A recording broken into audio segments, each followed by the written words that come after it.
From Macris.substack.com by Alexander Macris. Trump at the Rubicon: How the Insurrection Act and Militia Act empower Trump to cast the die. Published November 18th, 2020. In the closing days of 50 BC, the Roman Senate declared that Julius Caesar's term as a provincial governor was finished. Roman law afforded its magistrates immunity to prosecution, but this immunity would end with Caesar's term. As the leader of the Populares faction, Caesar had many enemies among the elite optimates, and as soon as he left office, these enemies planned to bury him in litigation. Caesar knew he would lose everything: property, liberty, even his life. Caesar decided it was better to fight for victory than to accept certain defeat. In January 49 BC, he crossed the Rubicon River with his army in violation of sacred Roman law and began a civil war. Alia iacta est, said Caesar. The die is cast. In the closing days of 2020 AD, the American media has declared that Donald Trump's term as president is finished. As the leader of the deplorables faction, Trump has many enemies among the elite irates. And as soon as he leaves office, these enemies plan to bury him in litigation. Bill Pascrell, the chairman of the House Ways and Means Subcommittee on Oversight, has officially called for the prosecution of President Trump for government crimes following his term in office. In his thirst for vengeance, Pascrell has made it clear there will be no Nixonian escape by pardon. Quote, Donald Trump, along with his worst enablers, must be tried for their crimes against our nation and Constitution. Any further abuse of the sacred pardon power to shield criminals would itself be obstruction of justice, and any self-pardons would be illegal. End quote. Like Caesar, Trump now must fight for victory or lose everything. Come January 2021, will Donald Trump decide to cast the die and cross the Rubicon? He might. The same people who warned us that Trump is worse than Hitler will now scoff. Donald Trump is no Caesar. That's true. Trump is in a much better position than Caesar was. Unlike Caesar, Trump can cross the Rubicon legally.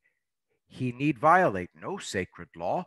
He has all of the legal power he needs to act and win.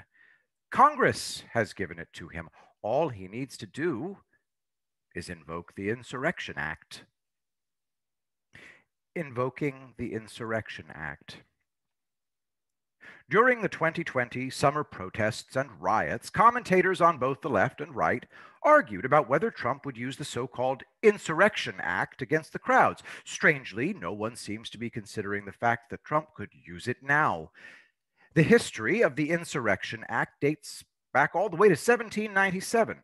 And the legislative record is so long and tortured that it's woeful to contemplate. Suffice to say that in the 21st century, the Insurrection Act has been pleasantly retitled the Enforcement of the Laws to Restore Public Order Act and codified in 4 sections of the U.S. Code. 10 U.S.C. subsection 251, Federal Aid for State Governments. 10 U.S.C. subsection 252, use of militia and armed forces to enforce federal authority. 10 U.S.C. subsection 253, interference with state and federal law. 10 U.S.C. subsection 254, proclamation to disperse. Of the 4 provisions, the most recent and the most powerful is 10 U.S.C. subsection 253, which was written in 2006. This is the one that liberal pundits always forget to mention when they blab about posse comitatus and governors. It reads, quote, the president by using the militia or the armed forces or both, or by any other means, shall take such measures as he considers necessary to suppress in a state any insurrection, domestic violence, unlawful combination, or conspiracy if it, 1, so hinders the execution of the laws of that state and of the United States within the state that any part or class of its people is deprived of a right, privilege, immunity, or protection named in the Constitution and secured by law, and the constituted authorities of that state are unable, fail, or refuse to protect that right, privilege, or immunity, or to give that protection, or 2, opposes or obstructs the execution of the laws of the United States or impedes the course of justice under those laws. That's powerful language. Consider, the authority is vested solely in the president. He does not need the invitation of state governors to intervene, nor does he need the approval of the Supreme Court. Older provisions of the Insurrection Act required either a governor or a judicial proceeding to authorize its use, but these limits were purposely removed by Congress in subsection 253. There is no time limit on the president's activities. Older versions of the Insurrection Act limited the use of force to brief periods of time and then required legislative approval. Those limits, too, are also gone.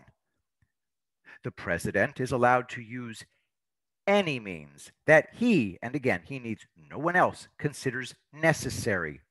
This includes using the armed forces, which enables him to bypass the Posse Comitatus Act, and using the militia, which we'll discuss in more detail below. The president's ability to use force isn't restricted to actual rebellion or insurgency. He can act against merely unlawful combinations and conspiracies. To be clear, if the president decides that a conspiracy has deprived people of a right and believes that authorities fail or refuse to protect the right, he can send in the troops. In blunt terms, Congress has given the power to President Trump to proclaim, quote, I, President Trump, have determined that a conspiracy has deprived 70 million Americans of their right to vote, and that the other authorities are refusing to protect this right. I therefore order the suppression of this conspiracy by any means necessary. And with that, Trump will cross the Rubicon. Horror and denial. He shouldn't. He wouldn't. If you are of libertarian leanings, you are likely to feel horror. Why on earth did a free republic vest so much power into one man? You should feel horror. The Romans required a Senate vote to appoint a dictator with emergency powers, and that dictator served a strict 6-month term limit. In America, we've given the president the right to decide when he should become a dictator and for how long he can retain his emergency powers. This was certainly unwise, but it is done. Game over, man. The power has been given. The power can be used, and it probably will be used if the Democrats continue on their foolish campaign to seek vengeance on Trump. If you are in the grip of normalcy bias, you are likely to be in denial. Trump wouldn't dare. The U.S. Armed Forces would remove him from office. The troops wouldn't respond to his call. Pompey said the same about the Roman legions. He was wrong. He was so wrong, in fact, that his decapitated head ended up in a stylish gift box presented to Caesar as a present when he landed in Egypt. Don't be Pompey. Now, I don't expect beheadings, just helicopters. But I do expect that the U.S. Armed Forces would obey Trump's orders. Although he is not popular with the Pentagon, Trump remains popular with actual soldiers, especially with white middle-class men who make up a disproportionate number of the infantry, armor, pilots, special forces, and other combat arms. His support among law enforcement personnel is even higher. The men with guns love Trump. But let's assume the armed forces are paralyzed, split, or neutral. If so, Trump still has millions of troops available. The militia. Calling up the militia. The militia is defined by 10 United States Code subsection 246, subsection A. The militia of the United States consists of all able-bodied males at least 17 years of age and under 45 years of age who are or who have made a declaration of intention to become citizens of the United States and of female citizens of the United States who are members of the National Guard. B. The classes of the militia are 1. The organized militia, which consists of the National Guard and the Naval Militia, and 2. The unorganized militia, which consists of the members of the militia who are not members of the National Guard or the Naval Militia. This is, again, an incredibly powerful piece of legislation. Put into plain English and ignoring a few minor exemptions, postal workers, etc., Trump commands an unorganized militia consisting of every able-bodied man between the ages of 17 and 45. The men don't need to be in the National Guard. They don't even need to be veterans. They don't need to be anything except 17 to 45 and able-bodied. Remember that 10 U.S.C. subsection 253 grants the president the power to use the militia to take such measures as he considers necessary to suppress conspiracy. The militia is statutorily defined to include the unorganized militia. Therefore, when you combine 10 U.S.C. subsection 253 with 10 U.S.C. subsection 246, the president can call on every able-bodied male aged 17 to 45 to take any means he deems necessary to suppress the conspiracy to deny Americans their voting rights. How many men is that? With 328 million Americans, 50% of them male and 40% of them between 48 and 35, that's 65 million militia members. Organizing the unorganized. When Trump calls up the unorganized militia, how does it get organized? What federal statutes, regulations, and case law govern what happens next? The answer? Well, there isn't one. The Citizen Soldier under federal and state law, a lengthy law review article published in 94 West Virginia Legal Review 1992, reviewed all of the available statutes, regulations, and case law relating to the use of citizen soldiers. Turns out there's not much about the unorganized militia. In fact, in the entirety of the 20th century, there has only been one case.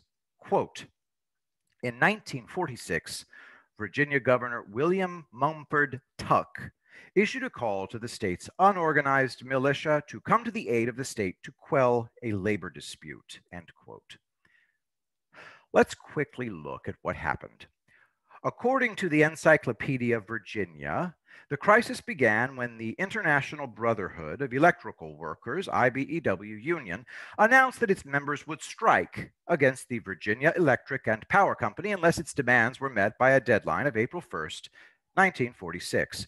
At the time, quote, Virginia law divided its militia into 4 classes: the National Guard, the Virginia Defense Force, the Naval Militia, and the unorganized militia. This latter unit hypothetically consisted of all able-bodied males between the ages of 16 and 55 who could be summoned by the governor if needed, end quote. Virginia law thus mirrored 10 United States Code subsection 246. 2 days before the strike deadline, Governor Tuck, quote, unilaterally decreed that all IBEW employees were summarily drafted into the unorganized militia and ordered on pain of court-martial to continue at their jobs, end quote. Shortly thereafter, the dispute was resolved, and questions as to the constitutionality of Tuck's actions were left unresolved. However, the next month, U.S. President Harry S. Truman, quote, used a similar tactic in threatening to draft into the U.S. Army railway workers whose union, the Brotherhood of Locomotive Engineers and Trainmen, was calling for a nationwide strike. As in the Vepco affair, the two sides reached a settlement at the 11th hour, end quote. So, in the only recorded instance in the last 100 years, an organized militia was called up, drafted, and ordered to perform particular duties on pain of court-martial unilaterally by a governor without any other legislative action, new statute, or court order. And rather than condemn the governor, the US president thought this idea was so awesome he used it himself the next month on the federal militia, with no apparent limits whatsoever. The Insurrection Act combined with the Militia Act isn't just a blank check, it's a blank checkbook. Apparently, our government can call on its citizens to do whatever it wants. I would protest this, but I'm currently on lockdown. The balance of forces. Let's return to our earlier assumption that Trump has invoked the Insurrection Act and then used it to call up the militia. Let's continue to assume that the U.S. armed forces are either paralyzed with indecision, split in their loyalties, or opting to stay neutral and just look at the militia. So, who is going to fight? Now, no matter what the law says, not every eligible militiaman would respond to Trump's call, but it seems likely there'd be a large number who did respond and an even larger number of non-combatant supporters. Right now, 70% of Republicans don't think the election was free and fair. If Trump calls on the unorganized militia to save the republic from voter fraud, a militia will come. So too would an anti-militia or resistance. In fact, lots of people who are willing to fight are fighting on the streets already. It seems likely that if Trump crosses the Rubicon, he will trigger a civil war, just like Caesar triggered a civil war. When Caesar crossed the Rubicon, he had only one legion against the might of Rome. What would Trump and his opponents be able to muster? Let's assess the balance of forces. Trump's voters consisted of 58% of 98 million white men, 55% of 98 million white women, 36% of 30 million Hispanic men, 28% of 30 million Hispanic women, 20% of 22 million black men, and 9% of 22 million black women. Meanwhile, the demographics of gun ownership in the U.S. are as follows. 48% of white men own a gun, while only 24% of white women own a gun, 24% of non-white men, and 16% of non-white women. Assuming that women largely don't fight, which is the historical norm, the balance of forces looks like this. 98 million white men times 58% Trump voters times 48% gun owners times 40% 18 to 45 equals 11 million white gun-toting Trump militia.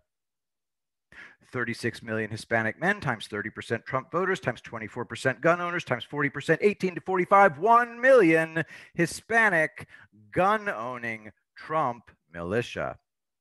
22 million black men times 20% Trump voters times 24% gun owners times 40% 18 to 45, 400,000 black gun-owning Trump militia. 98 million white men times 42% Biden voters times 48% gun owners times 40% 18 to 45, 8 million white gun-owning anti-Trump resistors, 36 million Hispanic men times 70% Biden voters times 24% gun owners times 40% 18 to 45, 2.4 million Hispanic gun-owning anti-Trump resistors, 22 million black men, 80% Biden voters, 24% gun owners, 40% 18 to 45, 1.7 million black gun-owning anti-Trump resistors. This basic math suggests 12.4 million potential Trump gun owners and 12.1 million potential anti-Trump gun owners. However, it's likely the odds would stack more favorably to Trump. Although only 39% of Americans are Republicans, gun owners are actually 64% Republican. In other words, Those who own guns are disproportionately Republican by a factor of 1.64. If we replace the percentage of Trump voters with the percentage of Republican gun owners, then the balance of forces changes to 17.6 million pro-Trump and 6.9 million anti-Trump. 3% of Americans fought in the Continental Army during the Revolution. If 3% respond to the call for the militia, that would mean between 450,000 to 700,000 militia and 210,000 to 450,000 resistors. To put that in context, there's only 60,000 soldiers in the infantry branch of the U.S. Army. Of the militia who do respond, those on Trump's side will be much better trained. As noted earlier, the military's combat arms are disproportionately white, with the infantry being 79% white and only 9% black. Since the United States has now been at war for 20 years, there are millions of combat veterans, and the vast majority of those who fought as infantry are likely to be on Trump's side. Likewise, the vast majority of law enforcement officer veterans seem likely to fight on Trump's side if they chose a side. The Oath Keepers, a 100,000 strong organization made up of military and law enforcement veterans and personnel, has already stated that it will refuse to recognize a Biden presidency. Quote, "We'll be very much like the founding fathers. We'll end up nullifying and resisting," said founder Stuart Rhodes. The founding fathers resisted, of course, with guns. This is not a drill. Meanwhile, those in the grip of normalcy bias still think that the nuclear option is for Trump to ask the state legislatures to appoint some electors to the college. Using legislative ballots isn't the nuclear option. It's barely a grenade. The nuclear option is Insurrection Act and the militia. Left-wing media is a parade of ostriches marching heads down in the sand. Trump will lose in a landslide. Wrong. Trump has already lost. Wrong. There is no evidence of fraud. Wrong. Civil war could never happen. Wrong. Maybe it won't happen. The future is unpredictable, but really, it really could happen. If I had told you last November that in the next 12 months, the US would endure the worst pandemic since Spanish flu and the worst depression since the Great Depression and the worst constitutional crisis since the Civil War and the worst civil unrest since the summer of 1968 and an unprecedented nationwide lockdown that led to the end of sports, bars, restaurants, movies, in-class attendance at school, and commuting to work, and that it would culminate in the World Economic Forum announcing a great reset to the global economy to lock in this new normal, would you have believed me? No, you'd have laughed me off as a tinfoil nut job. Yet here we are. To repeat a statistic from earlier, 70% of Republicans think that the most recent election is illegitimate. In a functioning democracy, if 70% of the second largest political party in the country thinks an election has been stolen, the elites come together to cooperate, to investigate, and restore legitimacy in the eyes of the voters. In the US, that's not happening. Instead, an enormous machine consisting of tech oligopolies, liberal media, watchdog groups, and partisan activists is doing everything it can to silence and suppress the dissenters. Simultaneously, this same machine is making enemy lists and actively declaring that when it wins, it will be taking vengeance against Trump, against everyone who helped him, and against everyone who voted for him. This is not a drill. This is where we are. If Trump is standing on the banks of the Rubicon, it's because the leftist machine has purposefully widened the Rubicon River until it reaches his feet. Clear-headed left-wingers, if there are any left, need to step in and de-escalate the threats against Trump and his supporters and listen to 70 million Americans clamoring for fair and fraud-free voting. There is still time.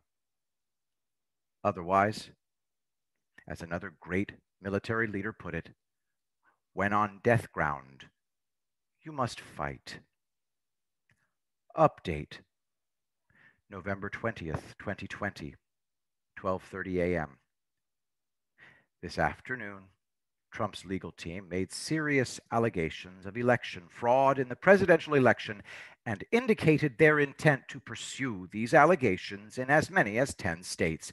In response, Democrat thought leaders have declared the litigation efforts to be an attempted coup and begun a sedition hashtag on Twitter and written op-eds demanding felony charges against the entire legal team for treason, a legal team led by one of the nation's most respected prosecutors and mayors in history.